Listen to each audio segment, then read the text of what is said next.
Um, Thank you for joining us for this morning's masterclass webinar entitled Unlocking the Power of EPIC's Energy Efficiency and Solar PV Feature. My name is Brian McCarter, CEO of Sustainable Real Estate Solutions, and I'll moderate the webinar this morning.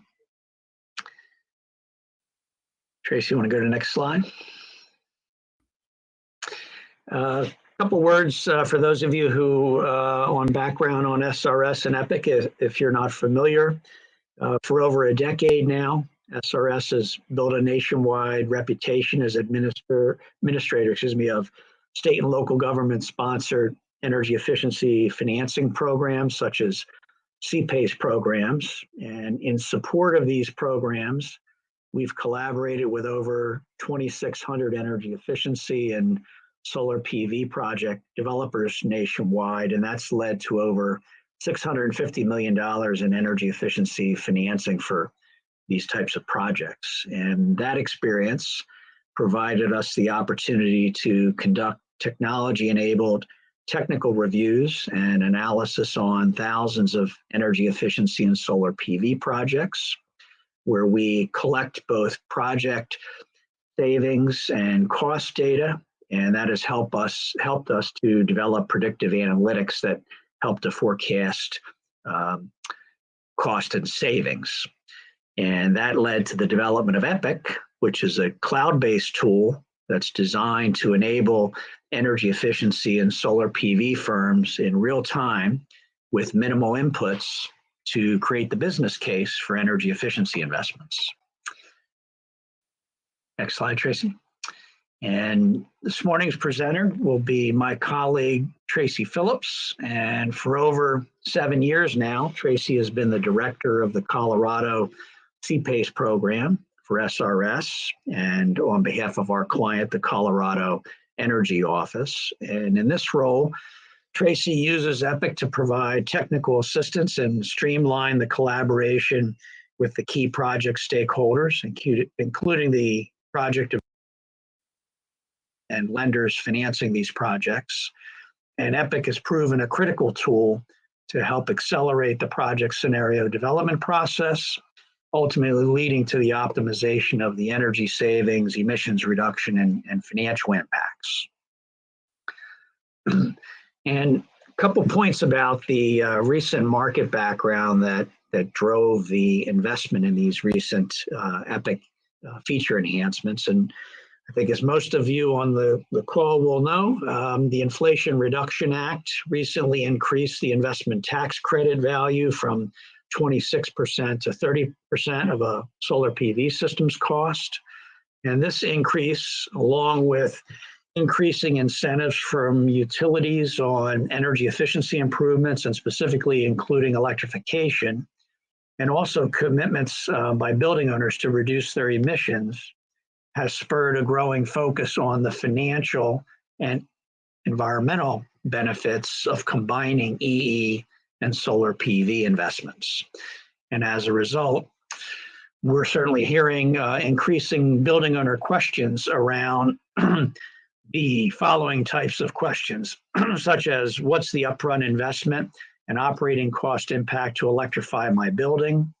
What's the optimized combination of energy efficiency and solar PV investments?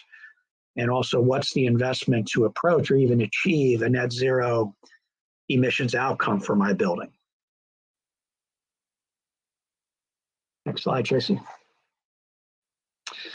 And on today's conversation, Tracy will demonstrate EPIC's new EE and solar PV functionality that can help answer these questions, as well as addressing how EPIC adheres to industry best practice, energy efficiency first, and then right-sizing a solar PV system to account for the efficiency impacts. And also creating a consolidated business case to ensure that the building owners have the information that they need to confidently invest in energy efficiency and solar PV projects. With that, I will encourage you to submit your questions via the chat feature. And if you put your cursor on the lower portion of your screen, you'll see it, that will expand, and the chat option is on your left. Tracy can then make a determination whether to respond to that question in the context of demonstrating a certain feature, or whether it's better to handle that at the conclusion, where we'll do some final Q&A. And also wanted to note that we are recording this morning's webinar, and we do plan to post that up on our website for either your future reference, or perhaps you'll want to refer a colleague who wasn't able to join our discussion this morning. And with that, Tracy, I'll turn it over to you. All right. Thank you, Brian.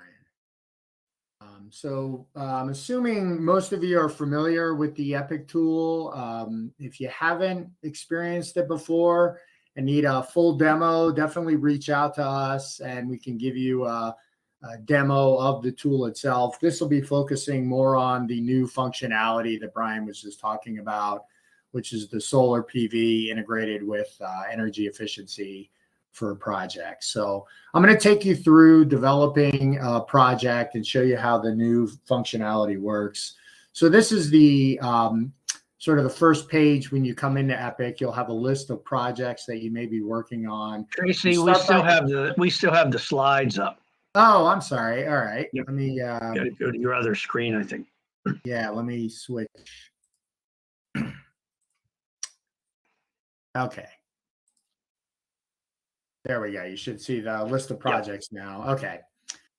All right. So here's your list of projects in the Epic tool. I'm going to start by adding a property. So that's in the upper right here. I'll click on that.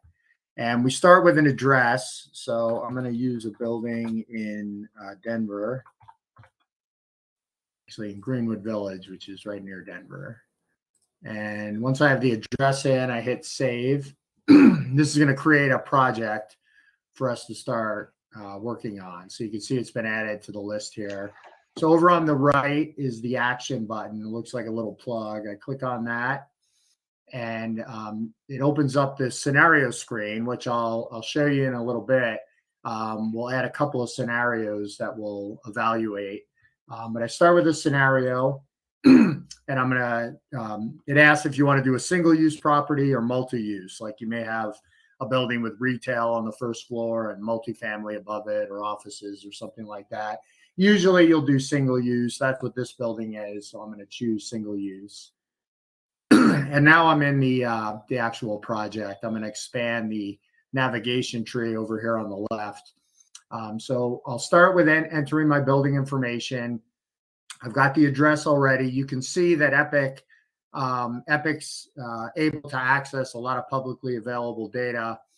So on the assessor's website, most likely it figured out already that the building was built in 1980. It's a little over 52,000 square feet.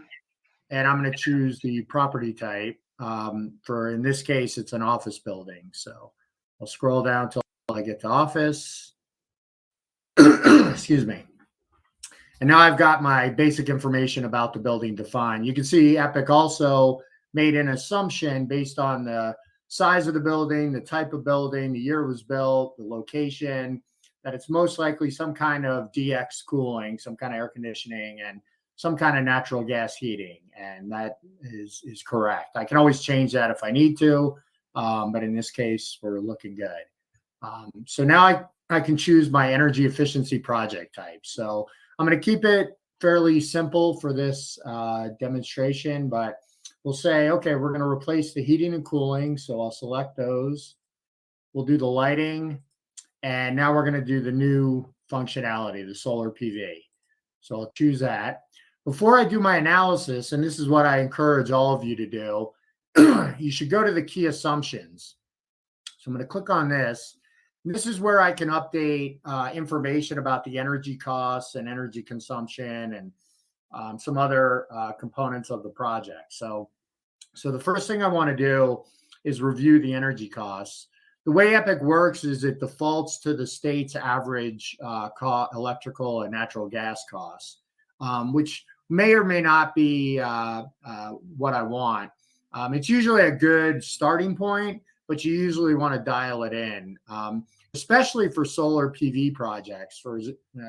As an example, the electric cost is an average rate, and that is not what I want to use for solar PV, sort of a blended rate. I definitely want to put in what the dollar per kilowatt hour is going to be. So I know this is Excel's territory. I don't have utility bills yet, but I know on average it's about 0.45 cents a kilowatt hour. So that's what I'm going to do.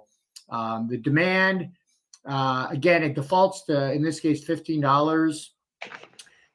Demand costs are usually on peak and off peak, $15 off peak, $19 on peak. So I'm going to just change this to $17. And then natural gas looks good. Of course, there's no demand charge for natural gas in Colorado. So I'm going to turn that off, but I'm happy with the average natural gas costs here. The other thing I'll point out, and this is new, is the electric buyback rate. So this is going to vary from state to state. This is if your solar system, produces more electricity than the building is using. It'll depend on, like I said, how the utility deals with that. You may have different options. In this case, I'm going to use the average buyback rate for Excel is the market rate, I should say, for the target rate is about usually 2 cents, something maybe even less than that. So it's not very impressive, but in any event, I'll include that. But that gives you the ability to adjust that for your location. And again, I don't have utility bills yet, so I'm going to go with Epic's assumptions for energy consumption for the electricity and for the natural gas. Epic's using CBEX, the Commercial Building Energy Consumption Survey, and it's calibrating that data to the projects that are in Epic. I can't remember if Brian mentioned or not, but there's well over 10,000 projects in Epic that Epic uses to help calibrate these inputs. So when I get utility bills later from the building owner, I'll update this. But again, this is powerful because I can show an owner very early on what the potential is for their project without having access to that data yet. So I like everything I see. The other thing, this is also a new feature, is the tax impacts component. And so I want to toggle this on, particularly important for solar PV projects, right? Because the investment tax credit, the maker's depreciation, these are important cash flow components to a solar project that really help make the case for why solar can be economically viable for a project. So I want to turn those on. Again, you can adjust depending on the owner's tax rate. It defaults to a conservative 21%, but you can adjust that if you want. Same with these other components. You can adjust any of these as you might see fit. So, okay, now I'm happy with everything. I'm going to hit the update button in the bottom right. And I'll just briefly show you, this isn't really the focus of this, but the energy consumption. Again, this shows the baseline that was generated by Epic, the weather normalized baseline that'll be used for the savings calculations, and then an end use profile, again, generated using CBEX, calibrated by actual building data. And this you can adjust. I won't go into that now, but you can do that. So, okay, let's get to the fun stuff. So I'm in the energy improvements. And again, I really want to focus on the solar. So I'll just quickly go through the others. So I'm going to enable each one of these improvements. I'm going to enable the lighting first. So I click on the little plug to enable it. It defaults with an estimate for savings for the lighting, again, based on the type of building. It's coming up with a estimate of the installed cost based on actual projects and an estimated useful life for the lighting. So actually, and this is worth debate, but we like to use 20 years for lighting in line with what the utility uses for their program. So I'm just going to adjust that, and I'm happy here. So I hit submit. I've got the lighting added to the project with the savings calculations, first cost, the savings, and the lifetime savings. So, okay, we're off to a good start. Now I'm going to add the heating and cooling. So I'll enable the air conditioning. Again, Epic is estimating the existing efficiency based on the age of the equipment. It's recommending us putting in high efficiency equipment. So we have a 13.5 EER. I can always adjust that if I'm going to be code compliant. Shame on us, but I'll just do an 11 EER. And it's estimating the capacity, of course, which I can adjust once I know that. And it's coming up with a estimated installed cost. So all that looks good. I'll hit submit. I'll add in the heating. Again, very similar to the cooling. An estimate of the existing efficiency, the proposed efficiency, an estimate of the capacity, and what it's going to cost. I will hit submit. So now I have my energy efficiency improvements added in, and now I'm going to do solar. Now I want to mention the order of the improvements is important because Epic takes into account the interactive effects between improvements. In other words, when with the lighting affects the loads in the building, right? The new lighting is more efficient. It emits less heat. And so, of course, that's going to impact the heating and cooling energy use and subsequent savings associated with those. And it's the same for solar. You'll see solar is sort of last on the list. This is the part of the real power of what the Epic tool is doing here. You can see it's got a size estimated for the solar, 335 kW. So that's taking into account the reduction in the building's load, building's energy use associated with the lighting and the cooling in particular that impact the electricity. So this is something that is not done very often with projects involving solar. And so solar projects are typically oversized because they're not accounting for this. So this is pretty powerful. And I'll illustrate that more in just a minute. But let's go ahead and enable the solar. So you can see here, as I mentioned, Epic is sizing the solar to account for about 90% of the building's load. So it's coming up with a system size of just under 335 kW.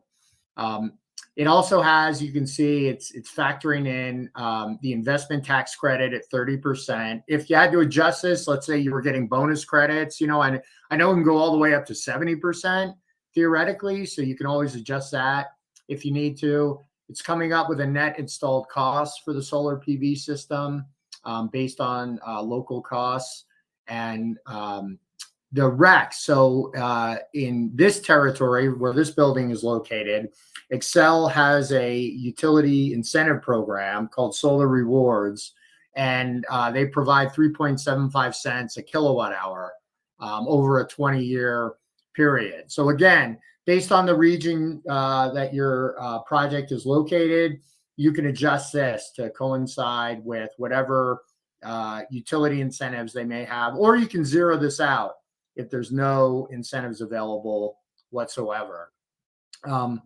You can see Epic uses PV watts to generate the solar production for the system. So that's right here.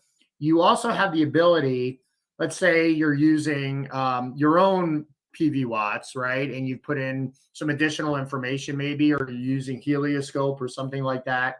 You do have the ability to enter in the monthly production that you generated from your tool.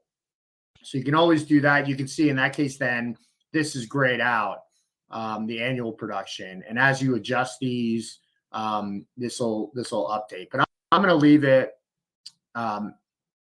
using what Epic generated. So, okay. So I'm happy with everything here. I'll hit submit. And now you can see that the solar has been added to the project. And underneath the line item, you can see sort of the breakdown of where the savings are coming from, right? Some of it's coming from, most of it, on the utility savings from the energy consumed. The system's actually over generating for a few months, and I'll show you that in a minute. So there's a little bit of additional savings there, that 2 cents a kilowatt hour. There's the investment tax credit, right, that we're getting, $280,000. Definitely want to include that. Here's the Excel incentive in this case. over a period of 20 years. So about $14,000 a year for this total over the 20 years. And then the bonus depreciation, which is also factored in. Now, I'll point out too, just like the other improvements, the solar applies a certain performance degradation year over year. So that's being included in this. And it applies to the incentive as well from the utility. Again, something that's not necessarily always factored in. So let me show you the impact, just illustrate on the sizing of solar. So let me go back into the solar, and I'm going to zero out the size. You'll see when I do that, it shows it, Epic IQ, right? This lets me know that Epic's going to now size the system differently as necessary if I make any changes. I'm also going to zero out the production. So I do that and I hit submit. You'll see it won't change anything because I haven't changed anything in the project yet. It's still 335 kW. But take note of that 335 kW. I'm going to disable lighting, and let's see what that does. So you can see once the lighting has been disabled, now the building's using more energy, right? And so to meet 90% of the building's load, we need a 441 kW solar PV system. So Epic's automatically recalculating the size of the system based on any of the loads or energy improvements in the building. I'll do the same just to further demonstrate. I'll turn off air conditioning. So we have 441 kW.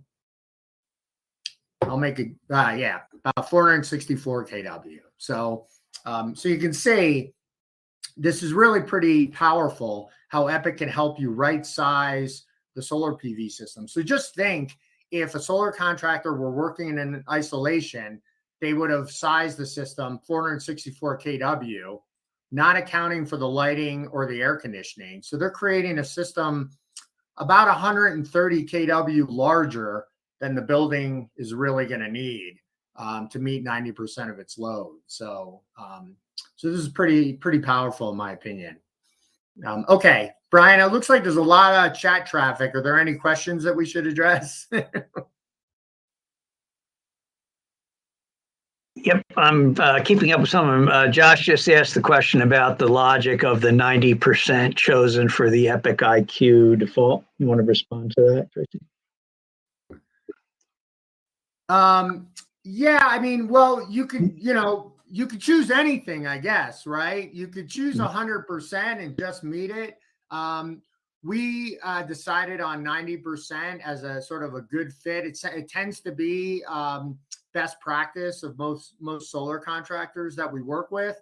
You can always do that too, right? You could say, okay, if 335 kW is 90% of the load, and I want 100% of the load, just increase it by 10%, right? And you can manually enter that in, 370 kW. Let me illustrate too. Let me show you the pre versus post improvement. So here's where you can see what savings percentage you're getting on the electricity, right? With the improvements and the solar, you're offsetting the building's electric use by about 92%. So you have the ability to sort of play around, if you will, with the size. Let's try 360 just for fun.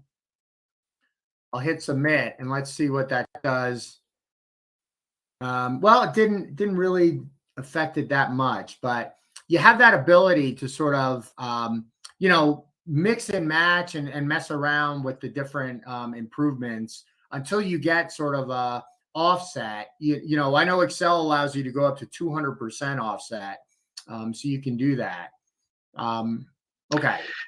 Tracy, I would just suggest if you show the next solar PV monthly production, right, you can see where that excess is. So in further response, Josh, to your question, right, you're trying, because of the low buyback rate of 2 cents that Tracy spoke to previously, right, you're trying to optimize the EEN solar PV financial impact on the building as well. So that's the concept, and you can further calibrate it, but that's the logic on the 90% default. Yeah, and you can see, Right, just like Brian was saying, in May and in June, this is when the system is, quote unquote, overproducing. It's producing more energy than the building is using during those months. Again, not to get too into the nuances of the utility, but you have that ability. So if I go into the solar again, you can see this net metering analysis interval. So this is looking at a monthly interval, right? That the utility is accounting each month's energy production. If I change it to annual, so it's looking at, the total production of the system over the year versus what the building's using, and I hit submit. If I go to the solar PV improvements, you can see it's still overproducing these months, but it's sort of absorbed the other months. So right here in the bottom right, you can see energy exported 0, right? None of it needs to be, quote unquote, sold back to anybody because it's accounted for during the entire year's production. Okay. Any other questions before I move on? Tracy, David posed a good one saying, how do you account for nonprofits receiving the federal ITC rebate of 30% and no depreciation? So perhaps you go to the key assumptions tab and show, you could toggle off the depreciation. Yep. So, right. So in the key assumptions here, you can see there's this depreciation tax impact. So I can toggle this off and hit update. And I go back to my energy improvements and you'll see the maker's component of it has been removed, right? So this is exactly the scenario you're talking about, David. I know we're working on about 7 churches right now together.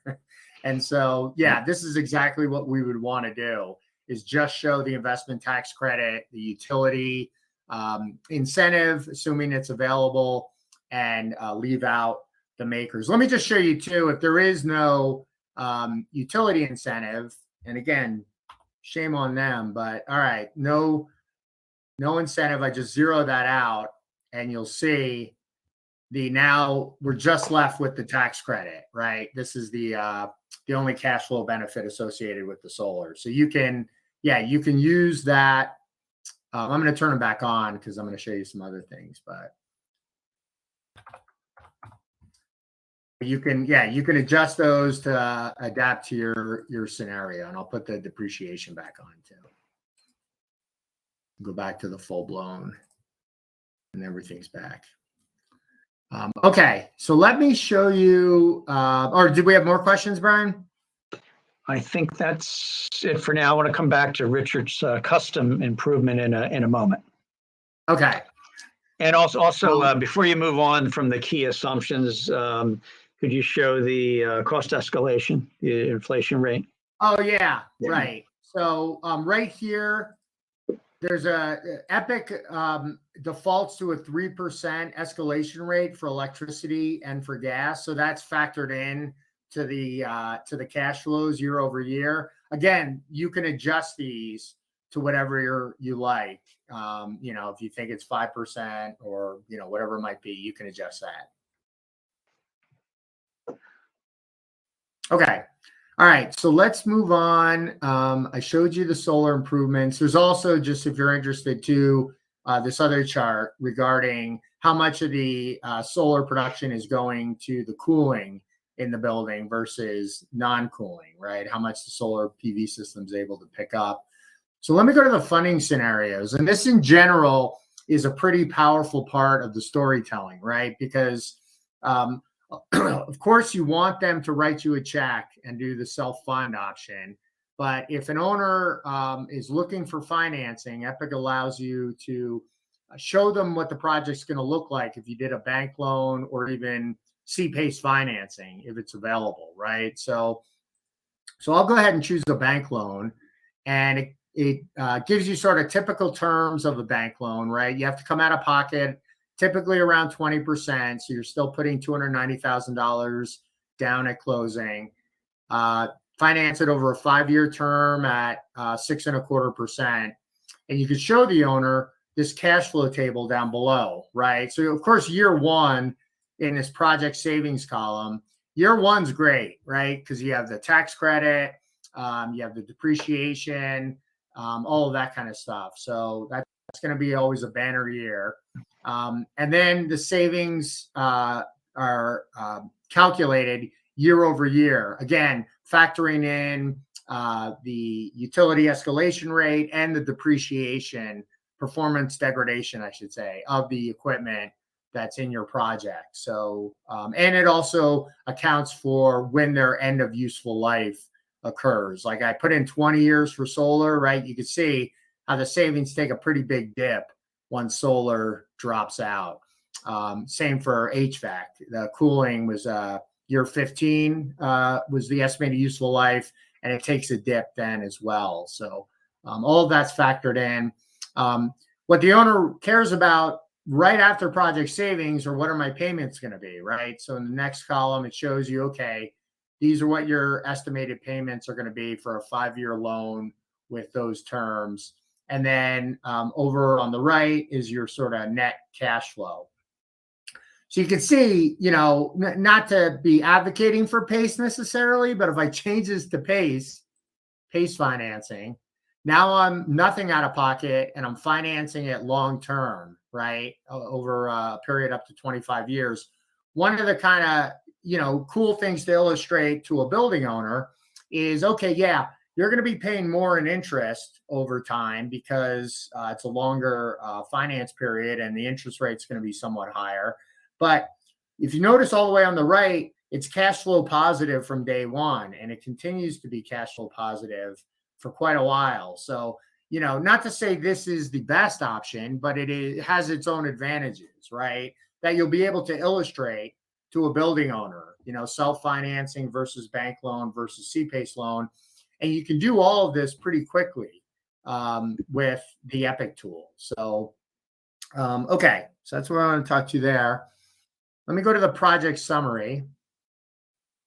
So again, those of you that are familiar with Epic, you've seen this plenty of times. Here's sort of a recap, a summary of the improvements and the costs and savings. Here's our cash flow chart. These key savings metrics, right? So you can review sort of what the energy and cost savings are going to be for the project. This is really powerful here to a lot of building owners and definitely programs that you might be working with.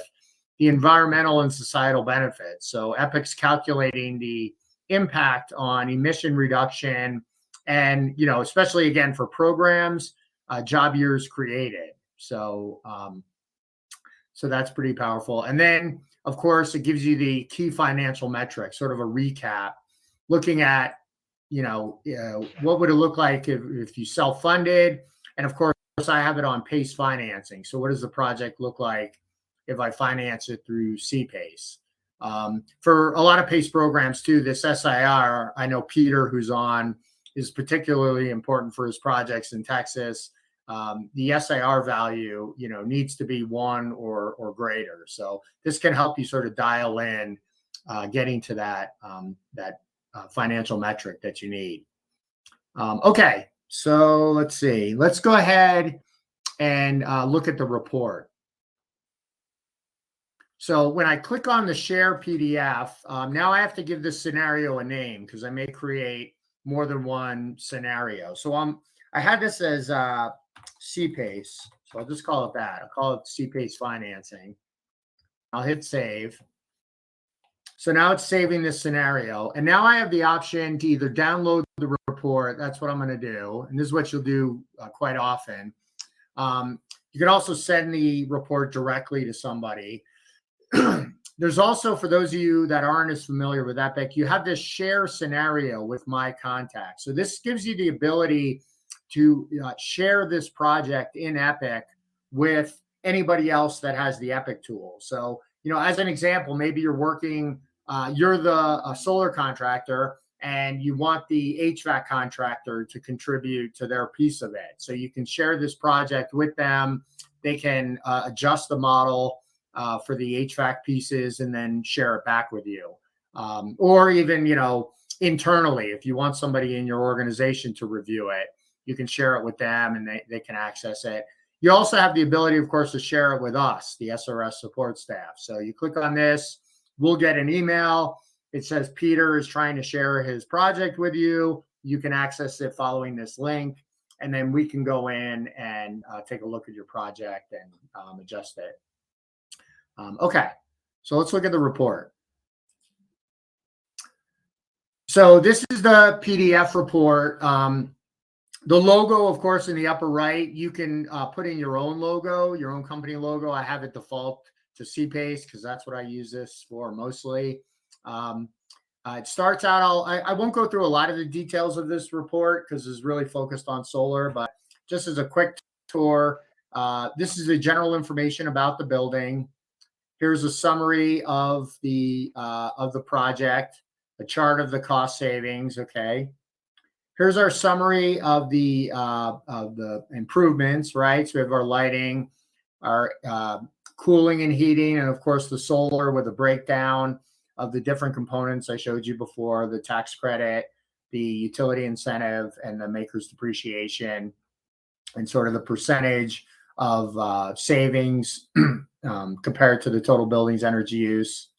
Here's our key financial metrics, right? So this is for the project, self-financed. What does the SIR look like? Here's a really powerful data point that we use quite often, especially in the CPACE world, the estimated property value increase. So the idea here is, of course, by installing these improvements, you're getting the cash flow benefit, you're getting the tax credits, the utility incentives, and you're also improving the building's value by an estimated $665,000. So this can really be an important point to some building owners, depending on what they plan to do with their building in the future. So then we have the details of the PACE financing scenario. This will only appear if you choose, if it's a bank loan, it'll show the details of that, or PACE financing, it'll show the details for that. If I left it as self-finance, I wouldn't have anything here, but this recaps the terms of the PACE financing and sort of the financial projections for the project. And again, a chart of the cash flows given the payments versus the savings. And then the cash flow table that I showed you before. So we've got the project savings, the estimated payments each year, the interest tax savings, and then the cash flow result year over year. And then it sort of ends, the main part ends with the key assumptions that we use. So, recaps the tax components of the project that we used, the utility costs and the escalation rate that we used. Here's our baseline and our EUI, and then that end use profile for the building. Now, I'll show you something else that's really, I'm pretty excited about. This performance comparison with peer buildings. So in Colorado, we have these building performance standards that are now in play. And so a lot of building owners, 50,000 square feet and larger in Colorado. In Denver, it's 25,000 square feet and larger. They have to show a certain EUI reduction against the 2021 baseline. So this can be a really powerful tool showing them, where are you at today versus if you do the lighting, the cooling, the heating, and the solar, where are you going to be after you do these improvements? So it can really help you sort of dial in and meet any, EUI targets that you might have to meet to satisfy any building standards that you might have, whether it's in Colorado or elsewhere. The rest of the report, I'll just breeze through, but it just provides details about each of the improvements. So what was used in the savings calculations in terms of, efficiency, capacity, what did it cost, all the rest of it. Same for the solar, a recap of what we selected there and the monthly production. Details about all the energy savings. When you get towards the end, again, here's the solar production charts that you saw earlier. Those are reproduced. And then towards the end, here's this environmental and societal benefits again. So you can see the impact on emission reduction and job years created. And then it ends with a whole bunch of footnotes you'll probably never read, but maybe you should. All right. So that's the report. So now let me pause real quick. I'm going to show you a couple other things. But Brian, just wanted to see if there's any other questions we should address. Yeah, perhaps in response to Rich's question, which was really asking about the entry of custom improvements or measures or cost or savings. Tracy, could you demonstrate that? Yeah, let me show you a couple things.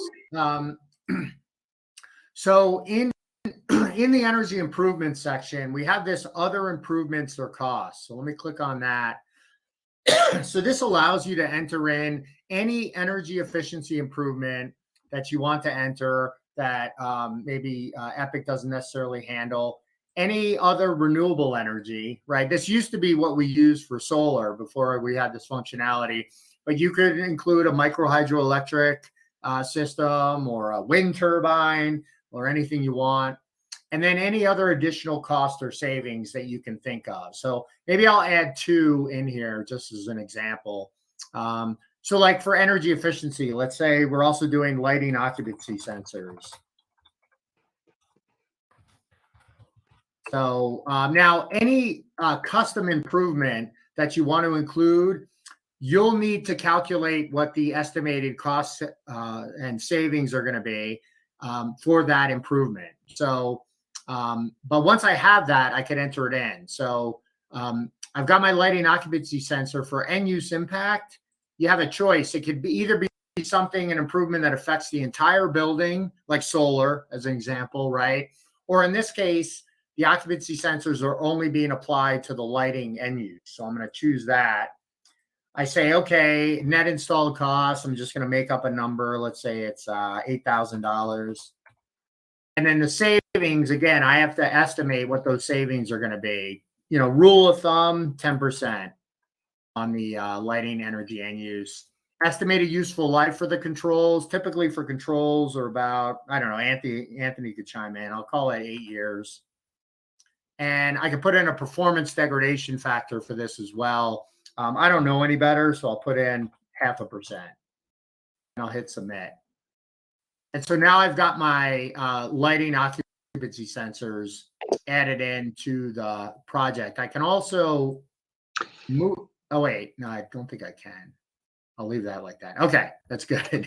So let me just show you any other costs or savings. So Tracy, to be responsive to Rich's question, maybe select a post-installation savings, like a maintenance savings. Okay, yep. So again, I'm in the other improvement in costs. I choose, in this case, an additional cost or savings. And let's call it, maintenance. Maintenance savings. And under my cost savings or type, I have choices. I can do any kind of installed costs or savings, a maintenance cost or savings, a tax benefit credit or grant that I want to include, or a post-installation cost or savings. So I would call this a maintenance savings. I have to give it a term. How long am I going to get these savings for? So let's say, I don't know, it's over the next 5 years. And I'd have to estimate a maintenance savings number. So let's call it $5,000 a year. I could also apply a cost escalation if I want to, or I can also say it only applies to certain years. So, but I'm going to just have it apply to all 5 years. So I'm going to say, okay, there's my maintenance savings. I hit submit. And you'll see now it's got, okay, yep, it's being applied over 5 years. So it's $5,000 a year, $25,000 total. And I could do anything like that. Like, let's just say I want to include another additional cost for savings. I got a project development fee. And in this case, it's going to be an installed cost, and I'm going to charge them $15,000 for my energy audit and holding their hand and everything else. So I can add that in. So you can see, you can make this endless, as many components. A lot of times we'll add in, like perhaps commissioning, a cost for commissioning of the system, or, you could even do like a cost of replacing the inverters, year 15. You can include that cost in as well if you want to be really meticulous and factor something like that in, or avoid that and include the cost of an extended warranty for the inverters, right? So there's all sorts of ways you can manufacture the type of scenario that you want. Okay, any other questions? That was it. Okay. All right. So that is, we got what, about 13 minutes left. Okay. So that was CPACE financing. Let me show you how to compare different options side by side. So, I'm going to leave everything like this. I'm going to save this scenario. This is my CPACE scenario. Now I'm going to go into the funding opportunities, and I want to show an owner what it looks like if they did a bank loan, right? So I choose bank loan again. Now it's been adjusted for the 5-year bank loan finance term. I'm going to hit the 3 little dots in the upper left here, and I'm going to choose Save As. So everything else is the same, but now this is a bank loan. And I hit Save. So now I have 2 scenarios, and I'll show you if I, again, click on the 3 dots, I go to Close, it'll take me back to the scenario screen, and I get sort of a quick side by side. I can see what does a bank loan look like, sort of the key financial metrics versus a CPACE project, or CPACE finance project. Over on the left here, you see this compare. I can choose these 2 scenarios. I get a quick sneak peek of what the comparison is going to look like, and I hit the download button.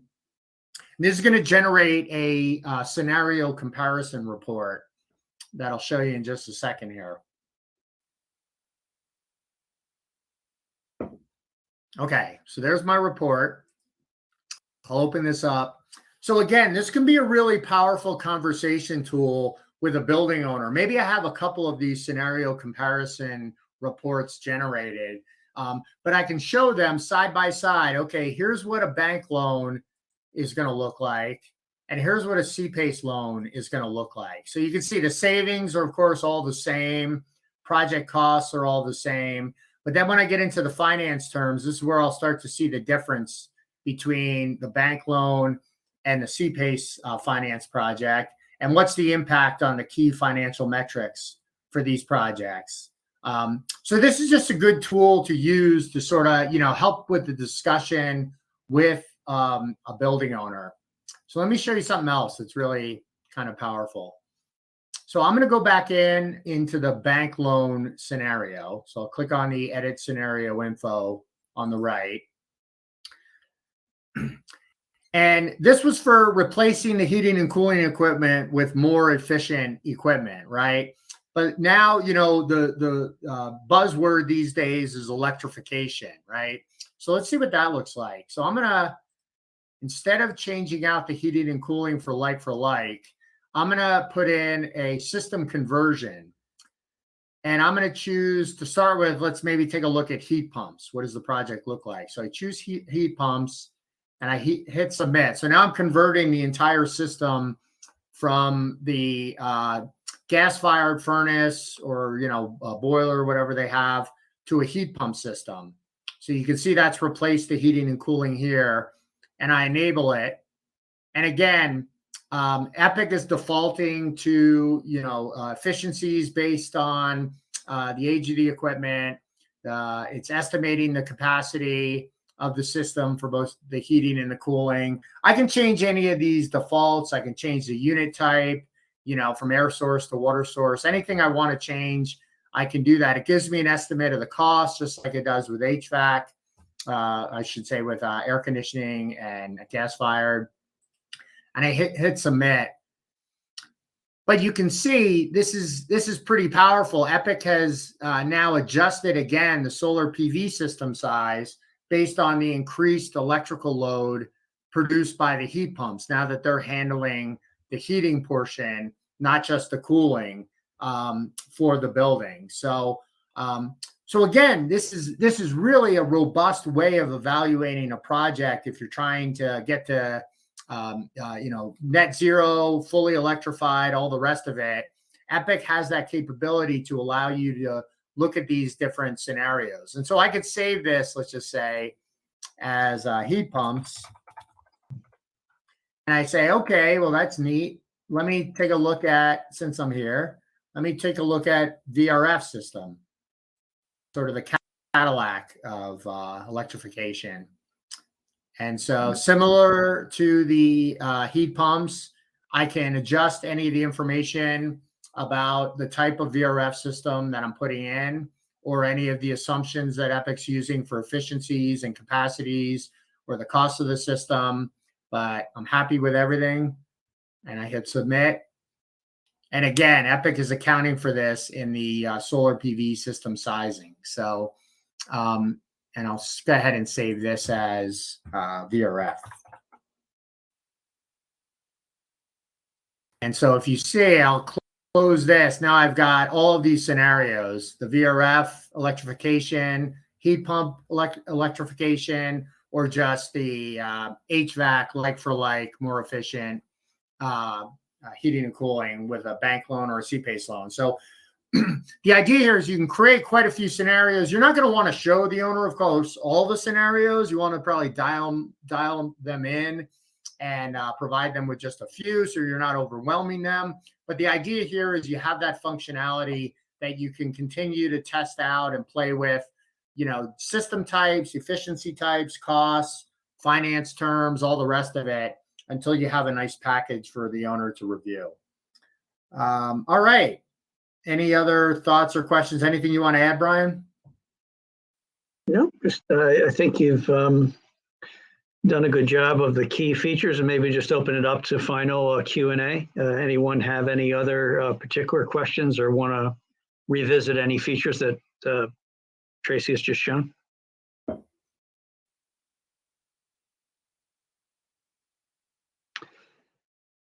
Rob's just weighing in with a question, Tracy. His first exposure to Epic feels like this tool can form the basis of an ASHRAE level 1, 2, or 3 audit. Do you want to, Tracy, speak to how energy auditors or project developers typically use Epic, as sort of the first look preliminary, and then progress through a audit, detail, more detail where needed? Yeah, so right. Our experience, what many folks will do is, because Epic is very powerful in as much as you don't need a lot of information about the building to get started, right? As I showed in the beginning, really the key items are the address, the year it was built, the property type, and the square footage. And this is usually very easy. If Epic can't find it, it's usually pretty easy to get this information, even if you haven't talked to the building owner yet and have nothing. So as an owner engagement tool, before you've invested in an audit or anything like that, you can use Epic to sort of kick the tires, if you will, to show an owner, yeah, here's an estimate of what this project is going to look like. We're talking about, you want to go all electric, you want to replace your lighting and put in a solar PV system that'll offset 90% of the building's load. You're talking about a $1.5 million project. Is that sticker shock? Are you interested in moving forward? This can also help the owner sort of say, oh, okay, that is a big investment. An energy audit sounds like a great idea. I'd love to pay you $12,000 to do an energy audit. And so you say, great, I'm going to go ahead and do our audit now, level 1, 2, or 3, just like you described. Then you can come back into the Epic tool and further refine the inputs that you're using. Now that you know information about the systems, maybe you got utility data about the building, so I can go into these key assumptions. I can enter in a more accurate utility rate. I can enter in the utility bills for this building, and for each improvement too, I can further dial in what the different variables are going to be for those improvements. Or even when I get contractor quotes, I can override what Epic is estimating for the cost of the systems with the actual quotes that I get from contractors. So yeah, it's really meant to be used through the full life cycle. It's a first sort of screening, owner engagement, and then you can use it all the way through to the final product. That's fantastic. Thank you, Tracy. Yep.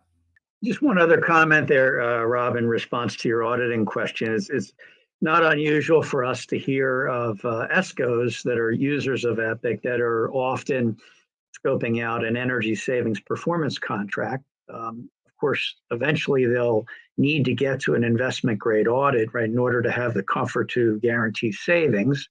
However, in that preliminary stage, often they find themselves in a position where the customer has not yet committed, right? And so therein lies the risk management question, right? How much engineering resources are they willing and able to allocate to that opportunity until the building owner, as Tracy was just describing, let's say, commits to doing an investment grade audit?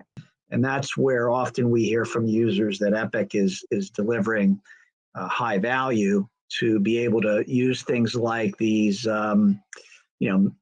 median energy use intensity values of pure buildings, right, to form the basis of a preliminary analysis in a relatively time and cost efficient manner, and then sort of have a sanity check with the customer, right? How does this look to you?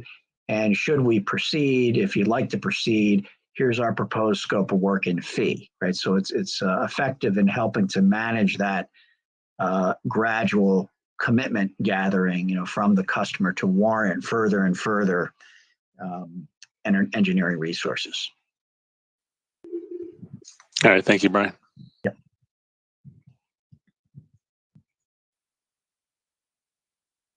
I saw there were a few other questions, but it looks like you answered them in the chat. So I think those have been taken care of regarding SIR and extending the useful life of solar beyond 25. Yep. So. Rich, thank you for the information on the maintenance. We'll take a closer look at that as a potential Epic integration matter. This energy efficiency plus right sizing solar is our latest that's been an integration, but over the past couple of years, we continue to invest in new features based on user feedback and different use cases that are, proving to be recurring ones. So we'll take a look at this information, and thank you for offering it. Yeah, and just to recap, I know we're about out of time, but anybody that is interested, if this is your first exposure to Epic and you'd like a demo of the tool, just reach out to us. We can set up a time to give you a one-on-one demo. This recording will also be available on the Epic website, so you can always come back or encourage your colleagues and friends to check out the video. Tracy, one final question from Larry here, saying a way to compare the building to the base case CBEX building type. Could you go back to the Epic report where we have the comparison? Just want to reference that for Larry's question response. Yeah. And Larry, this performance comparison with peer buildings, in the event that the user has not entered in actual utility bill, baseline data, we use CBEX, which is to say the median energy use intensity of peer buildings in the same geographic area, to form the basis of that baseline assumption. As Tracy noted, if the user has collected actual utility consumption and cost data from the building, or they can override that. And then this performance comparison chart here, we use the Department of Energy's building performance database as the comparative set. So what this is showing here, where you see that 10% buffer around the peer group median, that's defining a peer group median on the basis of the use type of the property and the geographic location, and then using the DOE building performance database data set, which we've done statistical analysis on, to define the peer set and compare the median EUI of the peer set to the target property. That address your question, Larry?